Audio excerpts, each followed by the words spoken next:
House leaders are closing in on a coronavirus relief deal that would include direct stimulus payments, according to sources familiar with the talks. The package is based largely on a $748 billion relief bill that a bipartisan group of Senate and House moderates unveiled Monday, plus a new round of stimulus checks, although at an amount lower than the $1,200 checks included in the CARES Act passed by Congress in March. We will not leave town until we've made law.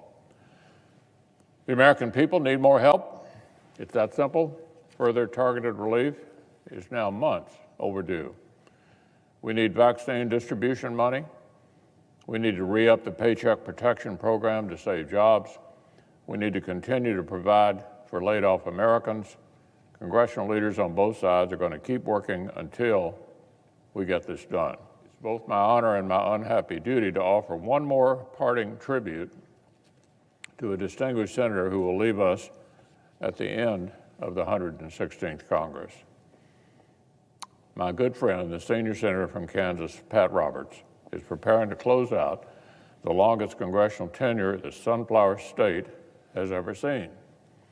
When Pat arrived in Washington as a freshman House member, he was a young man among giants: Byrd, Stevens, Dole. But over the past 4 decades, the name Roberts has come to define its own iconic brand of heartland statesmanship. Now, Pat is the first to admit he didn't establish that name all on his own. He inherited it from another great Kansan. Charles Wesley Roberts was a Marine, a journalist, and a leader in Republican politics.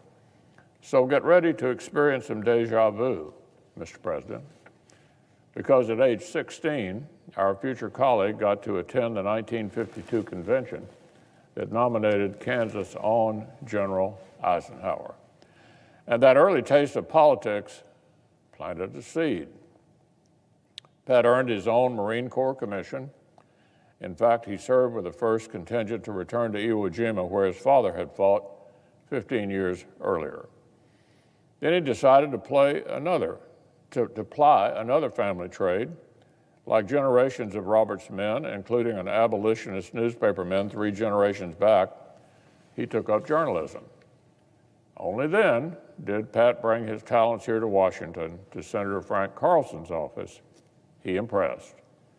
And by the time his next boss, Keith Sebelius, announced his retirement, Pat was running out of excuses not to go on and run himself.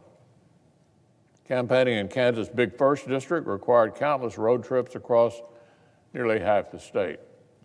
But listening to neighbors, building relationships, and earning trust came naturally. What's known as the Four Corners will be meeting in Senate just about House 2 leaders hours. Are closing in on Democratic leadership relief deal that would include direct stimulus payments, according to sources familiar with the talks. On the agenda, the package is based largely on a $748 billion relief bill that a bipartisan group of Senate and House moderates unveiled Monday, plus a new round of stimulus checks, although at an amount lower than the $1,200 checks included in the CARES Act passed by Congress in March. And last night, McConnell and McCarthy issued this statement saying it's a time for Republicans and Democrats in the Senate and the House to find consensus on COVID relief before the holidays. We hope our Democrat counterparts share our sense of urgency. Now, we have been expecting that lawmakers would strike a deal on a comprehensive spending deal sometime today and perhaps even release the legislative text. Clearly, a COVID relief compromise has been more elusive, but it does now appear that the wheels of Washington are turning, guys. And this meeting this afternoon is a significant and necessary step to hitting the Friday deadline and ensuring that the government does not run out of money and that Americans finally get relief. Back to you. Elon, when is the last day Congress is nominally supposed to be in session for this term? Because then it's over and we're back to January 3rd when the new Congress is seated. Friday is the last day that Congress is slated to be in session. But as we know, these deadlines do tend to slip. And I believe it was Senator Bernie Sanders who said to reporters that we could be spending Christmas Eve together. So hopefully that doesn't happen. And hopefully this all gets wrapped up by the end of the week. That would be a fun group, wouldn't it? Christmas Eve with the Republicans and the Democrats together. Shepard Smith here. Thanks for watching CNBC on YouTube.